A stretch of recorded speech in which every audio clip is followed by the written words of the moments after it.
Earlier this morning, not too long ago, August 6, 2025, Colorado State University's tropical meteorology team, headed up by none other than Dr. Phil Klotzbach, who I've had the opportunity and I will say privilege of sitting down with for a few separate interviews leading up to this point in the hurricane season, has released their August outlook. Now, let's go ahead and get to the numbers. And right away, you'll notice we have maintained that above average look with two additional details I would love for you to take down as notes.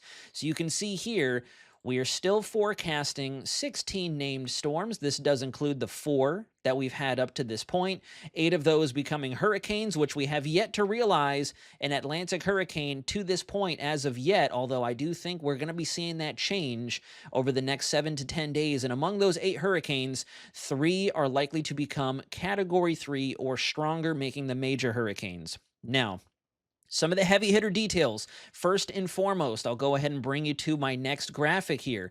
We can only go up as of today. From here on out, we are going up and up towards the climatological peak of the hurricane season. It's pretty busy out there right now, and if you've been following me for a little bit, I use busy and active very differently. Active meaning we're tracking a number of actual storms on the board.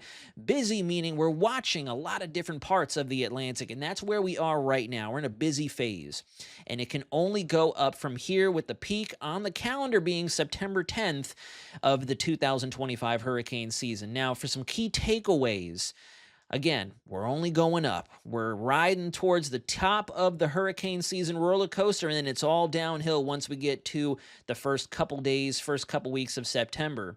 Things can evolve very quickly. We've seen that several times before, and if you are a native Central Floridian, you know how fast things can go from 0 to 100 in the blink of an eye is what it feels like.